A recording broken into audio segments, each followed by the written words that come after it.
एक बार कहते हैं कि नारद जी जब उनके भी मन में इच्छा हुई कि मैं भी गृहस्थी अपनाऊं, तो भगवान से मांगा कि मुझको सुंदर दे दो, मेरी इच्छा पूरी कर दो। तो नारद जी जो है ब्रह्मा के मानस पुत्र हैं,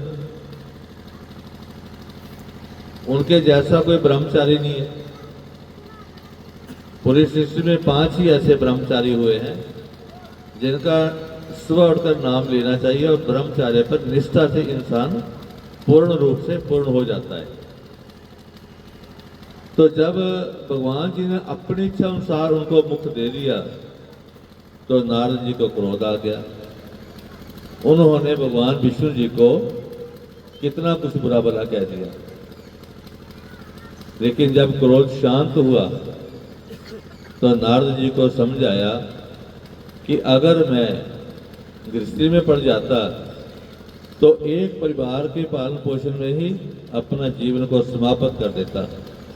कहाँ मैं पूरी सृष्टि में अपनी इच्छा से विचरता हूँ, सभी देवताओं के पास एक क्षण में पहुंच जाता हूँ, ऐसा तपोबल है। तो भगवान विष्णु जी के आगे जाके नतमस्तक होके उन्होंने माफी मांगी कि प्रभु मेरी चाही मत करना, मैं मूर्ख हूं नादान, तेरी करनी में मेरा है कल्याण। तो हम जब भी पूजा अर्चना वंदना करें तो अपने कुल देवी देवताओं के आगे यही मांगना चाहिए कि प्रभु मुझे केवल सद्बुद्धि दो, आगे आपकी इच्छा। सद्बुद्धि मांगने का सभी का अधिकार है, क्योंकि बुद्धि हमारी सतमार्ग पे चलेगी तो यही परमार्थ है।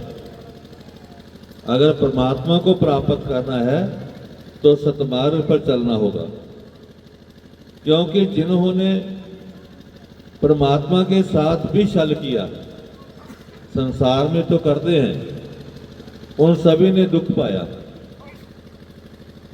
भगवान रामचंद्र महाराज जी जब वनवास के दौरान में उनके साथ शूर्पणखा की भेंट हुई तो उसने क्या किया, अपने आप को सुंदर दिखाना चाहा कि मेरे जैसा कोई सुंदर नहीं है। भगवान के साथ भी छल करते हैं हम लोग। जब पूजा करते हैं तो समझते हैं कि भगवान हमारा ये पुष्प स्वीकार कर रहा है, जो हम भोग लाए हैं ये स्वीकार कर रहा है।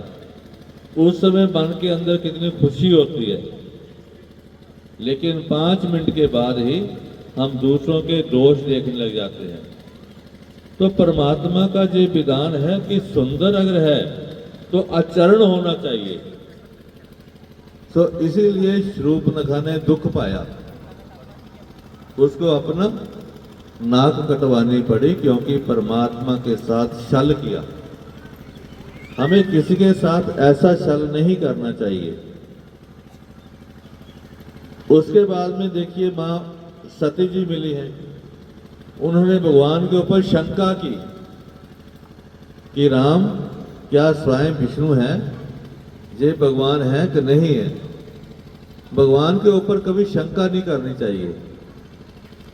तो मां सती जी ने भी उसका कष्ट पाया, और जिन्होंने गुरु आज्ञा मानी वो मां शबरी, उनके गुरु की आज्ञा थी कि आप भक्ति करो, आपको कहीं जाने की जरूरत नहीं है, तो आपके पास भगवान स्वयं आएंगे। तो मां शबरी ने बिना छल कपट के, बिना चतुराई के, उन्होंने जो भगवान की प्रतीक्षा की, उनका इंतजार किया और गुरु वचनों को हृदय में लाया। हमें ऐसे अपने गुरुओं की शरण में जाना चाहिए, उनके ऊपर विश्वास रखना चाहिए और गुरु मंत्र का मर्यादा के अनुसार उसका जाप करना चाहिए।